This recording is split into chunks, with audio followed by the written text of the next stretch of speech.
ازيكم يا حلوين؟ عاملين ايه؟ يا رب دايما تكونوا بألف خير. وحشتوني جدا جدا من الفيديو اللي فات. النهارده فيديو جديد وفيديو ميزانية ومشتريات لحوم وفراخ وسمك لشهر يناير، مع طبعا اختلاف الأسعار. والأسعار يعني بعض المنتجات فيها بدأت ان هي تزيد، فان شاء الله هنتأقلم مع اي ظروف ومع اي أسعار. وبرضه هنعمل أفكار حلوة جدا نمشي بيها البيت. فأول حاجة ما تنسيش تحطيلي لايك للفيديو وتشتركي في قناتي لو أول مرة تشوفيني. فعلي الجرس على إشعار الكل، هيوصلك إشعارات بكل فيديوهاتي الجديدة. حبيت بقى أبدأ معاكم يعني فقرة بقى الفطار أو فقرة الروقان اللي أنا بحبها قوي. فقلت بقى ايه، اشرب فنجان قهوة كده بلبن ومعاه كمان بسكوت شوفان، يعني احاول كده ان انا اخفف الدنيا، لان الكام يوم اللي فاتوا يعني انا عكيت الدنيا قوي. كان في عك كده جامد، رغم ان انا كنت يعني بحاول اعمل كنترول، بس يعني برضو كان في شوية عك كده محتاجة ان انا اظبط نفسي الاسبوع ده. وان شاء الله هتشجع وانزل لكم افكار حلوة جدا لوجبة الفطار، وابدأ بقى الروتين الشهري اللي انا معتادة عليه اللي بحبه جدا. رغم ان انا عندي مشكلة في ايدي، يعني هقول لكم برضو اللي حاصل، لان انا مش عارفة حاصل ايه. الاطراف عندي ايدي كل الاطراف بلاقيها تبقى لونها اصفر خالص، بتصفر معايا، والاقي ايديا متلجة متجمدة، الدم مش واصل لها. فدي كده مشكلة، حاسة ان فيها حاجة تقريبا، ده حاجة في الاعصاب. فمش عارفة بصراحة هعمل ايه، لسه حتى لسه ما كشفتش والله، بس معجزاني برضو ان انا اشتغل وان انا اعمل اي حاجة. فلسه الموضوع ده بقاله كام يوم، كان بدأ كده يبقى حاجات خفيفة وايدي تتعبني شوية، احس ان هي متلجة قوي، ابدأ ان انا ادفي ايديا الاقي الموضوع ايه، ظبط وايديا بدأت ترجع اللي هو الألم اللي فيها يرجع يخف. فعملت سيرش كده عن الحالة دي، تقريبا حاجة في الأعصاب. فربنا يعافينا يا رب وما يكونش حاجة جامدة يعني، لأن أنا لسه زي ما قلت لكم ما كشفتش، فهشوف بقى الدنيا ايه ماشية ازاي معايا. فدايما بقول لكم الروتين اللي في حياتنا او الحاجات اللي احنا بنحب نعملها كل يوم دي في حد ذاتها نعمة من عند ربنا. يعني موضوع ايدي ده معجزني برضو، مخليني مش عارفة اعمل حاجات كتير قوي. يعني بحاول ان انا اشتغل، لان ما ينفعش ان انا ما اعملش حاجة خالص، بس برضو حاسة ان انا يعني مش بكامل طاقتي ولا بكامل قوتي. فالصحة نعمة ربنا يديمها علينا، بجد اهم حاجة في الدنيا الصحة. الصحة نعمة نعمة نعمة. ربنا رب يعافينا جميعا ويصلح حالنا. فان شاء الله هبقى اشوف الموضوع ده كده ايه، وان شاء الله يبقى خير يعني. عملت بقى مج القهوه باللبن القمر ده، ومعاه كمان بسكوت الشوفان اللي هو بسكر ستيفيا، يعني زي ما قلت لكم بحاول اظبط الدنيا. هنا بقى مجرد ما عملت بس فنجان القهوه بلاقي ايديا قفشت بقى خالص، مش عارفه ان انا امسك حتى القلم، ولا عارفه ان انا اتحكم في ايدي. يعني الحمد لله. حبايبي بقى اللي متابعيني من زمان عارفين ان هو الاسبوع الاخير في الشهر انا بنزل اشتري فيه مشتريات بقى اللحوم والفراخ. يعني بحاول اخفف على نفسي ضغط اول الشهر، وبعمل التفريزات. فالاسعار اللي انا شاريه بيها دي كانت قبل زياده الفراخ. الفراخ هي تعتبر اللي زادت شويه، والسمك واللحمه انا شايفه ان سعرها لسه ثابت.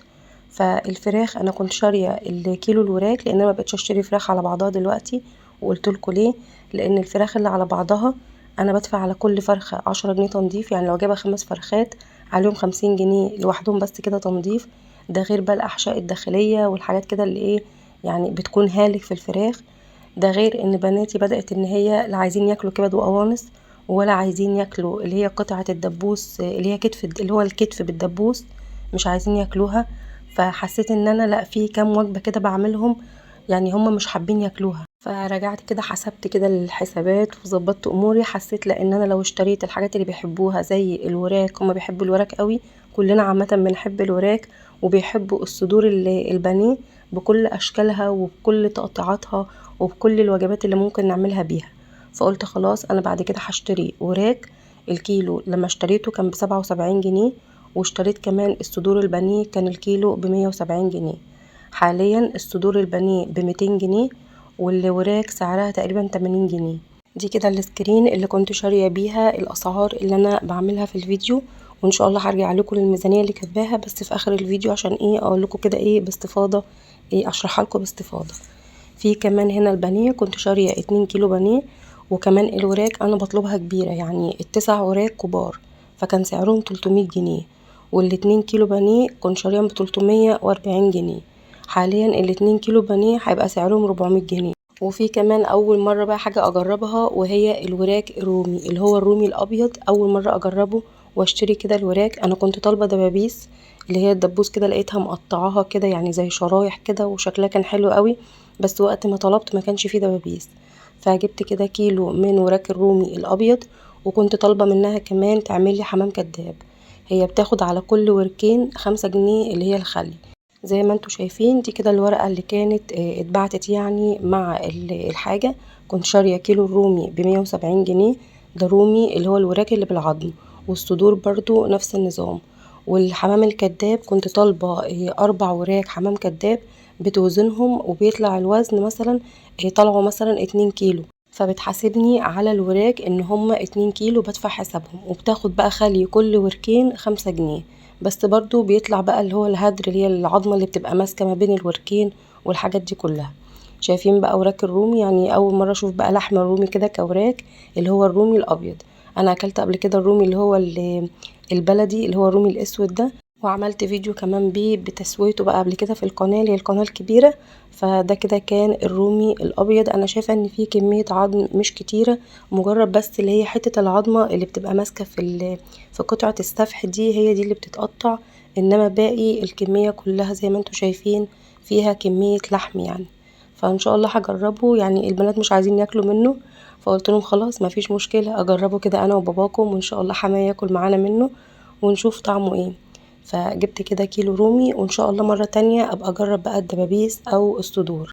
وده كده شكل الحمام الكداب. هي بقى بتكون شايلة الجزء اللي هو ماسك الفخدين مع بعض، اللي هي العظمة اللي في الوسط دي بتكون شايلاها، وبتعملك بقى خلي كده للوراك، وهي محافظة على الجلد بصراحة. فيعني هو خليه مش وحش. ويعني لو انا حاسة ان انا ما عنديش وقت وعايزة اكل حمام كداب، فانا ممكن ان انا اطلبه كده جاهز.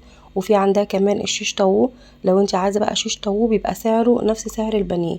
يعني لو عايزة كيلو شيش طاووق مشفي مفهوش اي عظم خالص، الكيلو برضو بيكون في حدود 200 جنيه او 170 جنيه، ده على حسب سعر الفراخ في الوقت ده.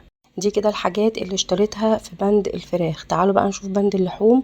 جبت طبعا اللحمة من عند استرادي، وده المكان الوحيد اللي اقدر ان انا ارشحه في اللحمة المستوردة. بجد حاجتهم ثقة جدا. حتى اللحمة البفلو عندهم تحفة جدا. الكيلو كان ب200 جنيه، ده كده كان عرض، فكنت شارية 2 كيلو. وهبدأ برضو ان انا اقسمها معاكم في فيديو تاني، وهتشوفوا معايا التقسيمة لو انتي حابة تاخدي فكرة. وكان عندي اصلا كمان كيلو لحمة متبقي من الشهر اللي هو فات، فبالنسبة لي كده بند اللحمة المفرومة كويس قوي. في بقى كمان هنا اللحمة البلدي، كنت شارية نص كيلو اللي هي دهون بيت الكلاوي، الكيلو ب80 جنيه. واللحمة البلدي الكيلو ب320 جنيه. وقلتلكوا على المكان اللي بشتري منه عشان حبايبي هنا اللي في دمنهور. بشتري من جزارة الزهراء اللي هي موجودة جنب عالم البحار للأسماك، موجودة عند النفق. فاشتريت كيلو لحمة بلدي ب320 جنيه، عشان لو عايزة بقى اعمل شوربة. يعني ما بعرفش اشربها بأي لحمة مستوردة بصراحة، لازم تكون لحمة بلدي وتكون لحمة كده ملبسة وحلوة عشان تخلي الشوربة طعمها حلو. فده كده الكيلو اللي اشتريته. انا بقى ايه هنا ممكن اقسمه على مرتين، بس انا بصراحة هعمله على مرة واحدة. فتقسيمة اللحوم دي هتشوفوها معايا ان شاء الله في فيديو تاني. هتشوفوا كده عدد الوجبات اللي هتطلع من الميزانية دي. وللعلم الميزانية معايا بتكون ثابتة، يعني المبلغ اللي محدداه ان انا اشتري بيه لحوم وفراخ هو ثابت معايا. الافكار اللي انا بشتري بيها او تنويعة اللحوم والفراخ والتقسيمة هي اللي بتتغير. فزي ما قلت لكم الفراخ وصل سعرها 80 جنيه، وصل سعرها 100 جنيه، وصل سعرها 60 جنيه، او اللحمة برضو نفس النظام. فبعرف اتأقلم على الاسعار الموجودة. فده كده كيلو لحمة، انا شايفة ان هو حلو جدا وريحة اللحمة حلوة قوي. وهنا بقى دهون بيت الكلاوي اللي هي الدهون اللي هي بتسيح معانا بقى في العيش بلحمة. عايزة مثلا تزودي كده للحمة المعصجة، فدي كده دهون بيت الكلاوي. فيها كده اجزاء تنفع ان هي تتسلق، واجزاء تانية بتجمديها شوية في الفريزر وتبداي ان انت تفرميها، ويبقى معاكي الدهون كده مفرومة جاهزة. ينفع كمان نزود منها للكفتة، ينفع نزود منها كمان للبرجر، وزي ما قلت لكم نزود منها للعيش بلحمة. فبصراحة بتخلي الاكل طعمه احلى واحلى. شفت اماكن تانية بتبيع كيلو الدهون ده لوحده كده بيت الكلاوي ب160 وب180 جنيه. فالمكان ده العجول كده مدبوحة وكلها كده قدامك، الكيلو عندهم ب80 جنيه. ففي اماكن في دمنهور اسعارها اوفر جدا. لحد دلوقتي بيبيعوا اللحمة ب420 وب430. وفي اماكن تانية عاملة مبادرة بتبيع اللحمة ب350 والمكان ده بيبيعها ب320. وصورت لكم برضو المكان عشان ايه تكون كل حاجة واضحة قدامكم. ففي اماكن كده واماكن كده، انما في اماكن ما عندهاش رحمة، هو السعر ثابت يعني مثبتينه 420 430، فالسعر ثابت. برضو بالنسبة هنا لأسعار السمك، الكيلو كان وصل ل65 جنيه، وكنت بشتري عرض على بعضه ال5 كيلو زي ما انتوا شايفين، كان سعره في حدود 350 جنيه بالتنظيف وبالتوصيل. ولو عايزة مثلا أشوي جزء منه بدفع بس حساب الشوي. فالسمك حاليا سعره 70 جنيه، والسمك الكبير اللي هو سمك 2 و3 في الكيلو. فالسمك ده بنات لو برضو حبايبي المندمهور عايزين يعرفوا الأماكن، ده السمك من عند أسماك أبو آدم، سمكه حلو جدا، وهو كمان مشهور قوي. هو عند جامع سيدي عمر، هتلاقوا برضو المكان هناك، وعنده طبعا خدمة توصيل. خدمة التوصيل في حد ذاتها بجد بتريح جدا، بيوصلك كل حاجة كده لحد البيت من غير ما تنزلي ولا تاخدي مشوار رايح ولا جاي. فهنا كده السمك سعره زي ما قلتلكوا ب70 جنيه. دي الكبدة اللي عند السرة دي اوقات بيكون عليها عروض زي ما انتوا شايفين، بتكون ب170 جنيه، وسعرها الاساسي 195 جنيه، واوقات بتكون ب185. واللحمة البرازيلي اوقات بتكون ب270، واللحمة البفلو اوقات بتكون ب200 زي ما شفتوا معايا، واوقات بتكون ب220، على حسب طبعا الاسعار هي اللي بتتحكم يعني سعرها بيكون ايه.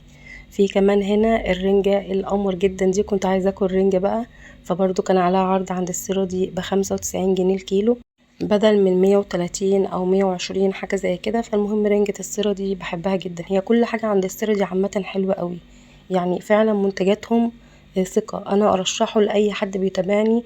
بس هو المشكلة ان هو ملوش فروع كتير، يعني هو ليه فرعين هنا في دمنهور، وليه 3 فروع في دسوق، وهو اصلا من دسوق. فهي المشكلة ان هو ملوش فروع في باقي المحافظات. انما اللي هو الفرع الحلواني، لانهم عندهم برضو محلات حلواني دي موجودة في اسكندرية وفي القاهرة وفي طنطا تقريبا، يعني في كذا مكان. انما الهايبر ذات نفسه مش موجود غير في دمنهور وفي دسوق بس.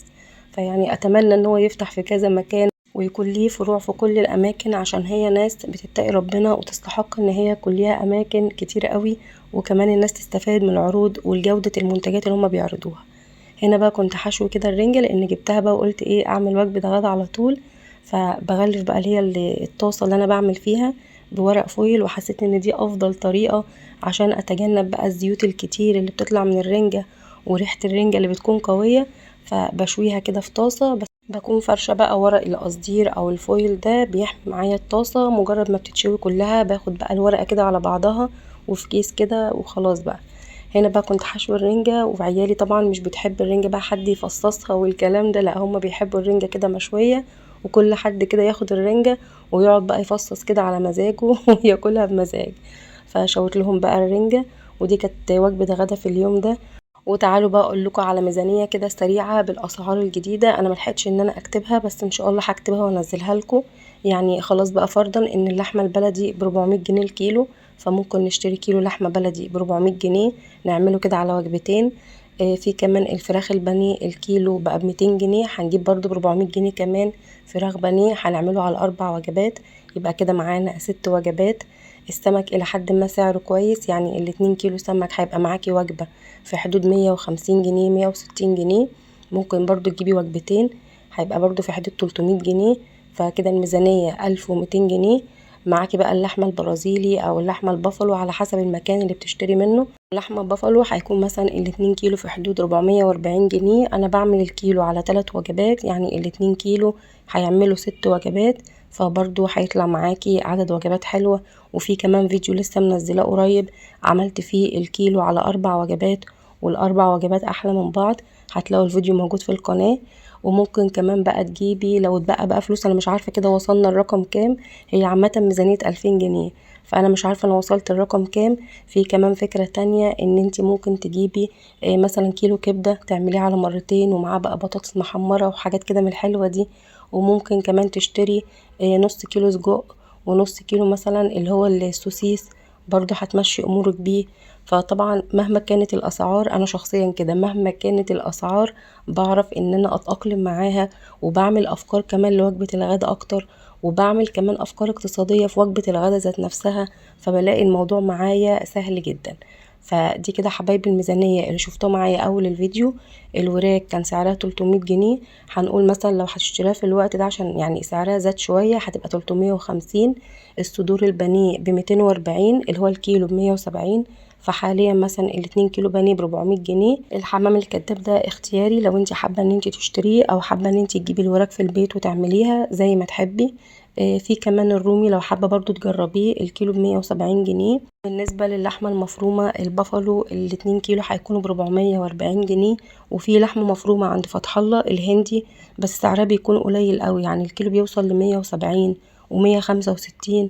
فانا بصراحه يعني ما اقدرش ان انا ارشحها ولا بجيبها ولا بجيب لحوم خالص من عند فتح الله، من القسم اللي هو اللحوم المستورده. دايما بشتري من عند استيرادي. في كمان اللحمه البلدي زي ما قلت لكم انا شارياها ب320، وهي سعرها مثلا هنقول 400 جنيه.